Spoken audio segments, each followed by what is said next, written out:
बेदाना हा आमच्या भारतातल्या शाळांना सगळ्या शालेय पोषण त्याला दर्जेदार बेदाना आहे, कुठली अडचण नाही.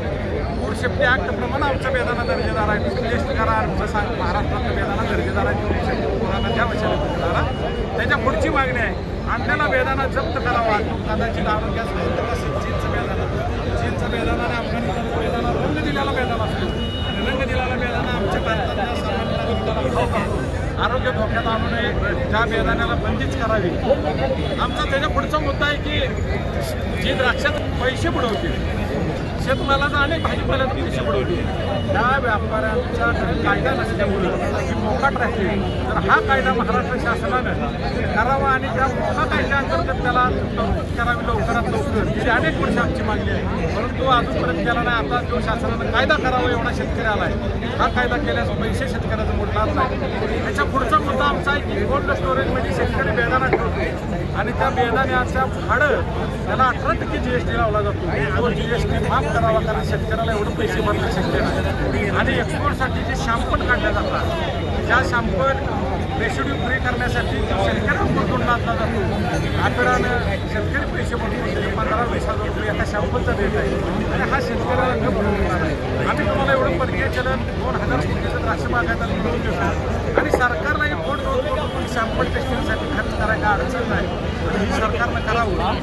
लहान लहान एक्सपोर्टर उभा करायचे असतील, केळीचं असेल, नाही द्राक्षाचं असेल, बेदाण्याचं असेल, फुलांचं असेल, त्या लोकांना निर्यातीसाठी तुम्ही पॅकिंगचं किंवा निर्यात अनुदान जे देत होता ते 10% अनुदान तुम्ही बंद केलं. ते अनुदान पूर्वत चालू करा, म्हणजे आमचं लहान लहान बागायतदार बेदाना उत्पादन, केळी उत्पादन, फूल उत्पादन हा स्वतः निर्यात करेल.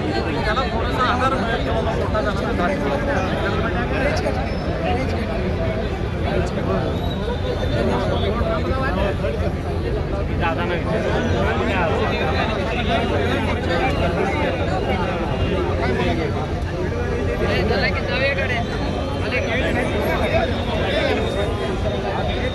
आमचा निर्वाणीचा इशारा आहे की पंतप्रधान महोदयांनी घोषणा केलेली अतिशय चांगली आहे की आपल्या देशी वस्तू वापरा, स्वदेशी वापरा.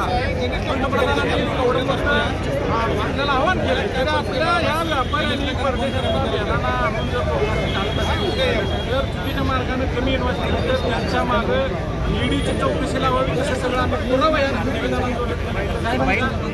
दुसरं आमचं ही जर तिने नाही केलं तर आम्ही मुंबईत ईडीच्या या व्यापाऱ्यांच्यावर कारवाई झाली पाहिजे. देशद्रोहाचा गुन्हा दाखल झाला पाहिजे आणि ह्या लोकांनी देशातल्या सरकारला कमी इन्व्हेस्ट करून हवालानं पैसे इन्व्हेस्ट त्यांच्यावर गुन्हा दाखल झाले पाहिजे आणि ईडी चौकशी नाही लागली तर आम्ही ईडीला मुंबईत धडक मारू, पण सोडणार नाही.